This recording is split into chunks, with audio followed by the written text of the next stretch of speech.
Hello friends, welcome to स्वयं academy. आज हम आप लोगों के लिए बहुत ही महत्वपूर्ण चैप्टर लेकर आए हैं जिसका नाम है पोर्टफोलियो। बहुत ही महत्वपूर्ण चैप्टर है। कम से कम 2 क्वेश्चन तो किसी भी टीचिंग एग्जाम को ले लीजिए आते ही आते हैं। सीटेट हो या फिर यूपी टेट हो या फिर अदर स्टेट का जो भी टेट होते हैं, सब में कम से कम 2 से 3 क्वेश्चन आते ही आते हैं। सो आइए देखते हैं पोर्टफोलियो होता क्या है। पोर्टफोलियो एक प्रकार की फाइल होती है। फिगर दिया हुआ है, आप देखिए इसको। ये एक तरह की फाइल होती है पोर्टफोलियो, ठीक है। इसमें क्या करते हैं, जिसमें किसी बच्चे के एक निश्चित अवधि में किए गए कार्यों का संग्रह होता है। मतलब कि कोई बच्चा आया कक्षा 1 में, माना आया, ठीक। फिर उसका क्या हुआ, एडमिशन हुआ। फिर उस 1 साल में मतलब कक्षा 1 में उसने क्या मतलब क्या किया और उसके अंदर क्या क्या सुधार आया। मतलब कक्षा 1 में जब वो आया था वो तब कैसा था और अब उसमें क्या क्या सुधार आया जब कक्षा 1 उसने कंप्लीट कर लिया।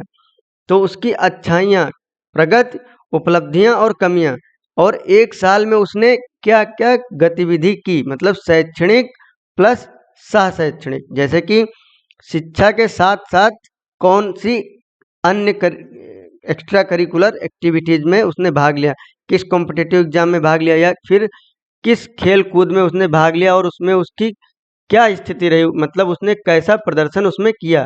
तो ये सारी चीजें हम उस फाइल में एकत्रित करके रखते हैं किसी भी बच्चे के बारे में। इसी को हम क्या कहते हैं, पोर्टफोलियो। मतलब उसकी प्रगति, उपलब्धियां और कमियां। किसी बच्चे की प्रगति मतलब वो कक्षा 1 में जब आया था तब कैसा था और फिर उसमें क्या क्या सुधार आते चले गए। तो धीरे धीरे मतलब क्या क्या सुधार आए, तो स्टेप वाइज सारी चीजों को हम नोट करते चले जाते हैं। मतलब जब वो आया तो वो किस स्थिति में था, मतलब वो 1 पे था या 2 पे था या 3 पे था। मतलब कि इसको हम मान लेते हैं पॉइंट पे, तो माना कि वो 2 पॉइंट पे था। तो फिर उसमें मतलब कि कक्षा 1 कंप्लीट होते होते उसमें क्या क्या सुधार आए, 2 पर पहुंचा, 3 पर पहुंचा या 4 पर पहुंचा। मतलब उसमें कितनी मतलब प्रगति हुई, ये सारी चीजें हम उसके अंदर रखते हैं। और उसने उस 1 साल की जो पढ़ाई की उसमें कौन कौन सी गतिविधि में शामिल हुआ और उसका किस सब्जेक्ट में ज़्यादा इंटरेस्ट है और किन चीज़ों को आसानी से समझ लेता है और किन चीज़ों को उसको समझने में दिक्कत होती है। ये सारी चीज़ें हम पोर्टफोलियो में रखते हैं। आइए देखते हैं, पोर्टफोलियो से बच्चे की महत्वपूर्ण जानकारियां मिलती हैं। पोर्टफोलियो का एक और काम होता है, पोर्टफोलियो जब बनाया जाता है तो उसमें बच्चे की सारी जानकारियां भरी जाती हैं। जैसे व्यक्तिगत, बच्चा कैसा है, उसका नाम क्या है, उसके पिताजी का नाम क्या है, उसकी डेट ऑफ बर्थ क्या है और उसके क्या पॉजिटिव पॉइंट है और क्या निगेटिव पॉइंट। मतलब किन चीज़ों को सीखने में उसका इंटरेस्ट है, किन चीज़ों को सीखने में उसका इंटरेस्ट नहीं है, खेलने में ज़्यादा इंटरेस्ट लेता है या फिर पढ़ाई करने में ज़्यादा इंटरेस्ट लेता है या फिर घूमने में ज़्यादा इंटरेस्ट लेता है। मतलब उसका किस चीज़ में ज़्यादा इंटरेस्ट है, ये सारी चीज़ें उसका व्यक्तिगत व्यक्तिगत जितना विवरण है उसको हम भरते हैं। फिर उसका पारिवारिक विवरण, उसका पारिवारिक पृष्ठभूमि क्या है, ठीक है, उसके माता पिता की शिक्षा क्या है और परिवार में उसका कैसा व्यवहार है, ये सारी चीज़ें हम उसमें रखते हैं। फिर शैक्षणिक प्लस सह शैक्षणिक, तो वो अगर एडमिशन लेता है माना कक्षा 1 में, तो उसका शैक्षणिक स्तर क्या था और धीरे धीरे उसके स्तर में कितना सुधार आता जा रहा है, कितना वो ग्रोथ करता जा रहा है, ये सारी चीज़ें हम उसमें इंक्लूड करते हैं। प्लस सह शैक्षणिक, शिक्षा के साथ जैसे उसने कक्षा 1 में एडमिशन लिया तो पढ़ाई के साथ उसमें और कौन कौन से इंटरेस्ट है, मतलब वो क्रिएटिविटी क्या क्या करता है। मतलब क्रिएटिव लड़का है और माना क्रिएटिव लड़का है तो अच्छी पेंटिंग बनाता है या फिर कुछ भी क्रिएटिव कार्य करने में उसकी रुचि है या नहीं।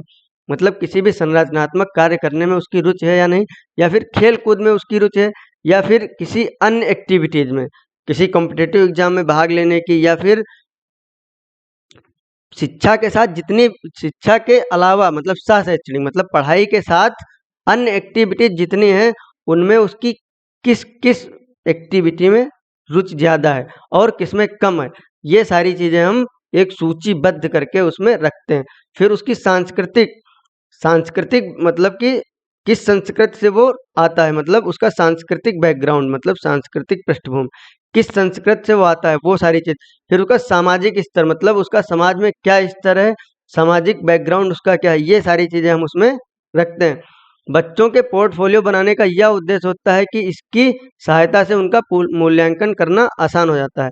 एक चीज सबसे पहले जान लीजिए कि जब पोर्टफोलियो बनाया जाता है तो उसमें जिस बच्चे का पोर्टफोलियो बनाया जाता है उस बच्चे की उसमें सक्रिय भागीदारी होती है। क्या होती है? मूल्यांकन किया जाता है ना उसके थ्रू। तो जब भी पोर्टफोलियो बनाया जाएगा तो जिस बच्चे का पोर्टफोलियो बनाया जाएगा उस बच्चे की उसमें सक्रिय भागीदारी होगी। अगर वो बच्चा उसमें शामिल नहीं है तो वह पोर्टफोलियो पूरी तरह से सही नहीं माना जाएगा, क्योंकि वो पोर्टफोलियो इतना इम्पोर्टेंट होता है कि उस पोर्टफोलियो की ही मदद से हम बच्चे का साल के अंत में मूल्यांकन करते हैं, या फिर समय समय पर सह शैक्षणिक मतलब शिक्षा के साथ साथ मूल्यांकन करते रहते हैं, मतलब पढ़ाई के साथ ही उसका मूल्यांकन करते रहते हैं। किसकी मदद से? पोर्टफोलियो की मदद से। सो आइए देखते हैं पोर्टफोलियो के बाद क्या है। कुछ और रिकॉर्ड होते हैं स्कूल में, एनेक्डोटल्स रिकॉर्ड, ठीक है। कुछ अन्य रिकॉर्ड होते हैं इसमें, जैसे एनेक्डोटल जो रिकॉर्ड होता है इसमें क्या होता है, इसमें बच्चे के सभी तरह के रिकॉर्ड रखे जाते हैं, जैसे बिहेवियर, स्किल, एटीट्यूड, ईटीसी।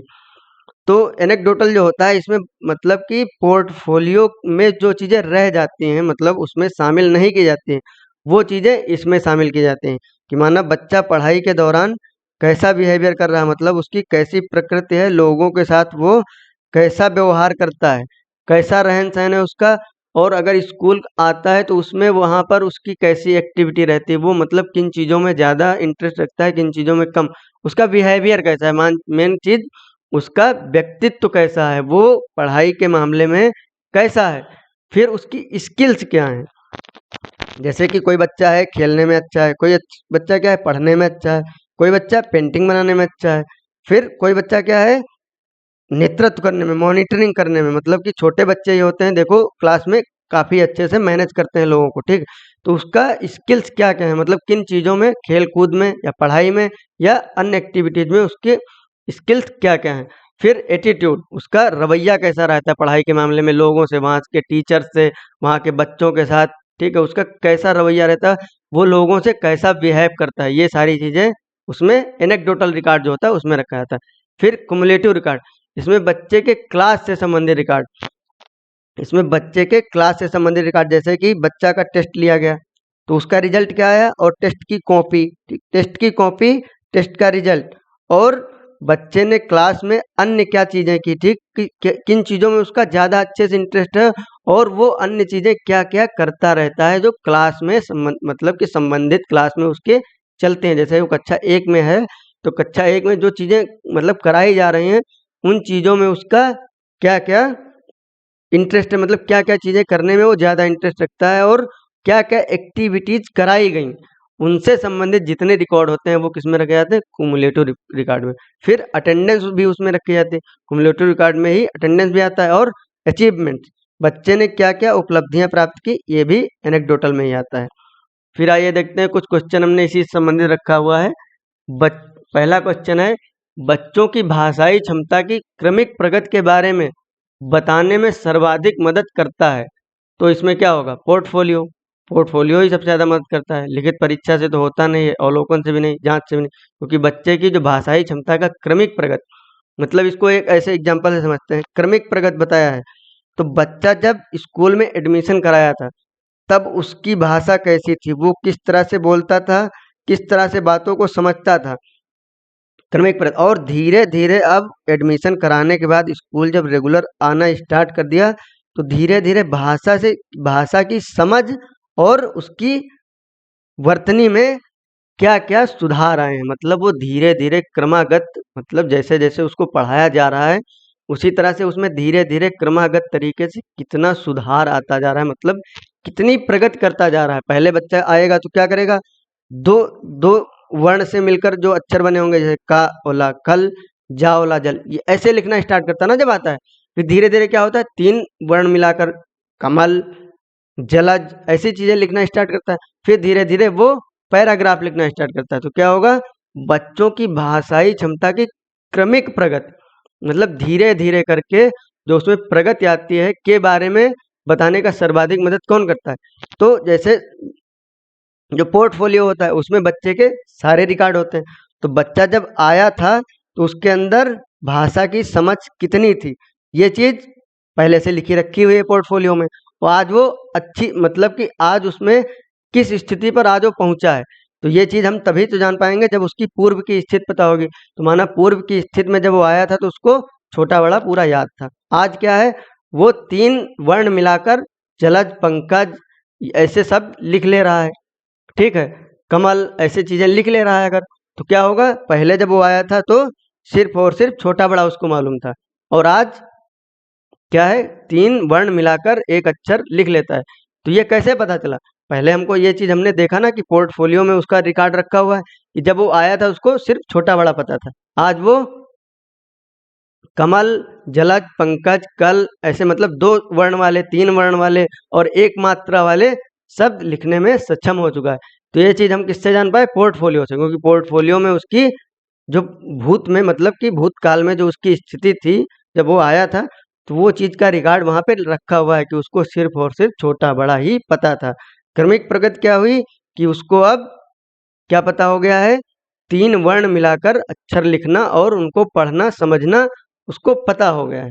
फिर नेक्स्ट क्वेश्चन है, विद्यार्थियों के पोर्टफोलियो के लिए सामग्री का चयन करते समय, मैंने पहले ही बताया था कि जब सामग्री का चयन होगा, पोर्टफोलियो का निर्माण होना स्टार्ट होगा, मतलब पोर्टफोलियो अगर बच्चे का बनना स्टार्ट होगा तो क्या होगा, विद्यार्थी का समावेशन जरूरी होता है, मतलब विद्यार्थी का उसमें सम्मिलित होना जरूरी होता है। अगर जो विद्यार्थी है, जिस संबंधित विद्यार्थी से पोर्टफोलियो बनाया जा रहा है, उस संबंधित विद्यार्थी का उसमें समावेशन होना जरूरी है, क्योंकि ऐसा ना हो कि विद्यार्थी को पता ही नहीं है उसके बारे में, हमने जो मन वो लिख डाला, ऐसे नहीं हो सकता। पोर्टफोलियो में हमें विद्यार्थी का समावेशन मतलब एक्टिव पार्टिसिपेशन होना जरूरी है, ठीक।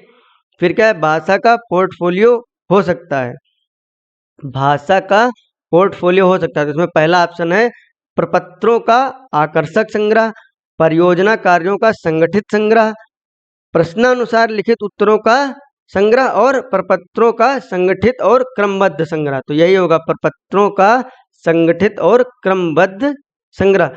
भाषा का पोर्टफोलियो हो सकता है, मतलब भाषा से संबंधित जो पोर्टफोलियो बनाया जाएगा वो क्या होगा, प्रपत्रों का संगठित और क्रमबद्ध संग्रह, ठीक है। कोई भी भाषा ही क्या, किसी भी चीज का अगर हम पोर्टफोलियो बनाएंगे तो क्या होगा, उसके सारे प्रपत्र को संगठित और क्रमबद्ध तरीके से रखेंगे, तभी तो पोर्टफोलियो बनकर तैयार होगा। फिर क्या है, यह ऑप्शन क्वेश्चन है, के अलावा निम्नलिखित घटना वृत्तांत रिकॉर्ड की विशेषताएं हैं। के अलावा क्या पूछा है, के अलावा, इसमें कितने ऑप्शन, जैसे 4 ऑप्शन दिए हैं, तो इन चारों ऑप्शन में से कौन सा ऐसा ऑप्शन है जो निम्नलिखित घटना वृत्तांत रिकॉर्ड की विशेषता है। के अलावा निम्नलिखित घटना वृत्तांत की विशेषता है, तो यह पर्याप्त विस्तार से पूर्ण तथ्यात्मक प्रतिवेदन है, ये नहीं है, मतलब इसके अलावा जो भी अब बचेगा।